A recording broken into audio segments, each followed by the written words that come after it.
Hello' প্ৰিয় বন্ধুসকল, মোৰ দেৱাস ইউটিউব চেনেলটিলৈ আপোনালোক চবকে পুনৰবাৰ স্বাগতম জনাইছোঁ। আৰু বন্ধুসকল, আজি মই লৈ আনিছোঁ আপোনালোকৰ মাজলৈ এটি খুবেই দুখ লগাজনক কথা।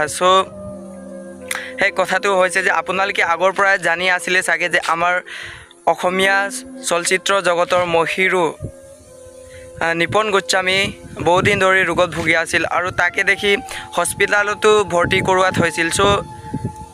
বন্ধুসকল, কোৱা মতে আমাৰ অসমীয়া চলচ্চিত্ৰ জগতৰ মহিৰো নিপন গোস্বামী এতিয়া হেনো নাই, আমাৰ মাজত এতিয়া হেনো নাই। বন্ধুসকল, এয়া হৈছে খুবেই দুখ লগাজনক কথা।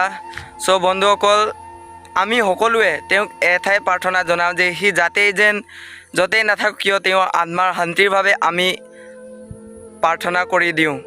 আমি যদি তেওঁৰ বাবে অলপ প্ৰাৰ্থনা কৰি দিওঁ তেনেহ'লে তেওঁ য'তেই নাথাকক কিয় তেওঁ সুখত থাকিব পাৰিব।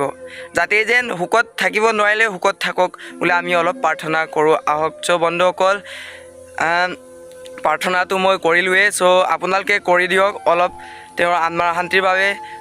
আজিৰ ভিডিঅ'টো ইমানতে সামৰণি মাৰিছোঁ। দেন থেংকছ ফৰ ৱাচিং, বাই বাই।